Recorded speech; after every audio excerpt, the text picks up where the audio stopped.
भीष्मो यथा। बोले महाराज मैं जानना चाहता हूँ कि प्रभु ऐसा भेदभाव क्यों करते हैं। सुखदेव स्वामी कहते हैं राजन इस समय हम तुम्हें एक ब्रज की बात बतलाते हैं राजन। भगवान कभी कोई भेदभाव नहीं करते।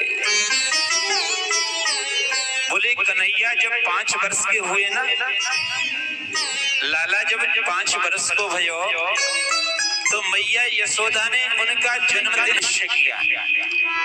किसका किया? कन्हैया का। कन्हैया जब 5 वर्ष के हुए तो मैया यशोदा ने उनका जन्मदिन मनाने का निश्चय किया कि मैं अपने लाला के अभ्युत्थान के लिए जमुना जी में दीप दान करूंगी।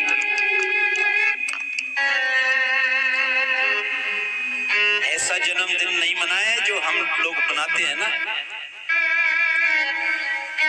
आजकल लोग अलग ही तरीका से मनाते हैं। हम तो कहते हैं जब भी बालक का जन्मदिन आए तो ब्राह्मण को बुला करके और स्वस्ति वाचन करवाओ, उसके हाथ से पूजन करवाओ, उसके हाथ से दान पुण्य करवाओ, तो उसका जीवन सार्थक होगा, उसकी मन स्थिति बदलेगी। आजकल लोग जन्मदिन जब मनाते हैं ना तो बहुत बड़ा तो केक मंगवाते हैं, केक उसको उसके ऊपर मोमबत्ती जलवाते हैं ना, और फिर कहते हैं बेटा इनको बुझा दो। राम राम। अरे दीपक हाथ से जला करके उसको बुझवाना, बल्कि बच्चे के हाथ से दीपक जलवाएं, और दीपक ऐसा जलवाएं, अखंड दीपक जलवाएं, ठाकुर जी के मंदिर में दीपक जलवाएं, और बच्चे से मोमबत्ती जुड़वा करके उसे बोले बेटा फूंक मार दो। अरे फूंक मारना तो अपराध है। हम छोटे से थे ना, पहले दीपक चलते थे घरों में। हमारे गांव में भी लाइट नहीं थी तो दीपक जलाया करते थे। मिट्टी का तेल से दीपक जलता था। तो हम कभी जब फूंक से दीपक बुझाते थे तो हमारी दादी हमें डांटती थी, ना ना फूंक से कभी दीपक नहीं बुझाना चाहिए, हाथ की हवा से दीपक को बुझाइए। और आजकल लोग मोमबत्ती बच्चों से बुझवाते हैं। पाश्चात्य संस्कृति ये हमारे जीवन में घर करती जा रही है। जीवन में कभी ऐसा मत करो। बच्चों को सिखाकर दिखा करके गुरुजनों को नमन करो, गुरुजनों को प्रणाम करो, उनका आदर करो, उनका सम्मान करो, तब जाकर के बच्चे आपके आचरण को देखेंगे, तभी जाकर के सीखेंगे। तो मैया ने ऐसा जन्मदिन नहीं मनाया। मैया ने कहा मेरे अपने लाला के अभ्युत्थान के लिए जमुना जी में दीप दान करूंगी। और मैया यशोदा कन्हैया को साथ लेकर के और भी सखियों को साथ लेकर के और मैया जमुना जी पर सुंदर थाली सजाई पूजन की। जमुना जी के लिए थाली सजा करके मैया यशोदा मंगल गीत गाती हुई और जमुना जी पर सखियों के साथ में जमुना जी पर पहुंची। कन्हैया भी मैया का पल्लू पकड़ करके और मैया के साथ साथ चल रहे हैं, जमुना जी पर पहुंच गए। इधर में मैया ने जमुना जी का पूजन किया सखियों के साथ में, और जमुना जी का पूजन करने के पश्चात एक दीपक जला करके कहती है जहां तक सूर्य चंद्रमा को प्रकाश है वहां तक मेरो लाला राज्य करे। और दीपक को जमुना जी में बहा दिया। फिर दीपक जला करके और जमुना जी में बहाते वही बोली, मेरो कन्हैया काऊ विद्या में काऊ के हाथ से परास्त नाय हुए।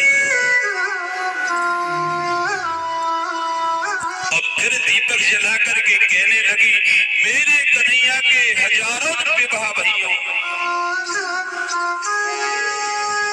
फिर दीपक जला करके कहती है, बोले नहीं नहीं, मेरो कन्हैया तो छोटो सो ही बनो रहे, जैसे यज्ञ में गोदी में तो भी खिलाती रहूं। एक एक कामना करती जा रही है मैया यशोदा, और जमुना जी में दीपक जला करके जमुना जी में बहाती जा रही है। और घोंटू घोंटू पानी में कन्हैया आगे जाकर के जमुना जी में प्रवेश कर गए। मैया तो एक करके जमुना जी में दीप दान कर रही है, दीपक बहाती जा रही है, और इधर में कन्हैया उन्हें पकड़ पकड़ के किनारे लगाते जा रहे हैं। और जैसी मैया की नजर गई, बोले चौरे कन्हैया तू माने को ना है? अरे बेटा मैं तो जमुना जी में दीप दान करूं और तू इन्हें पकड़ पकड़ के किनारे काहे को लगा दे?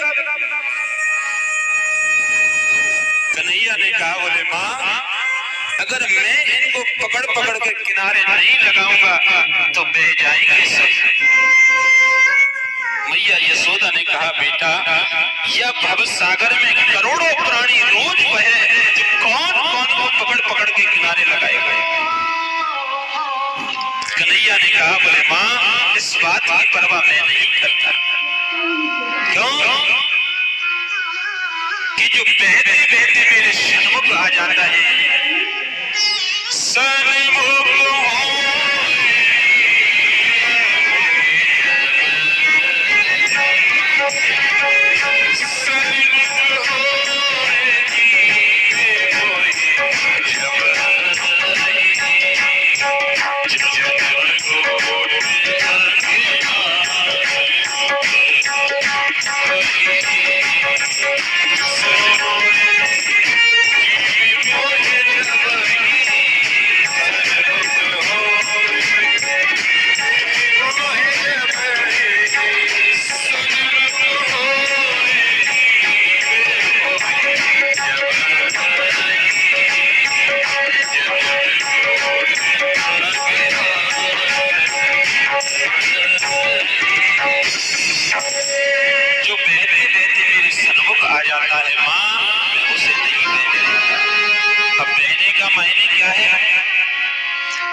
स्नेह से, प्रेम से और श्रद्धा से, भक्ति से और भाव से जो गोविंद को भजता है, गोविंद उसे गोद में लेकर के मोक्ष देते हैं। और जो भगवान को प्रेम से नहीं भजता, द्वेष से बचता है, तो भगवान के हाथ से बद होकर के और उसका कल्याण होता है। सुखदेव स्वामी कहते हैं, राजन बस यही अंतर है, देवता भगवान को प्रेम से भजते हैं इसलिए देवताओं का पक्ष लेते हैं, और दैत्य पीछे रहते हैं।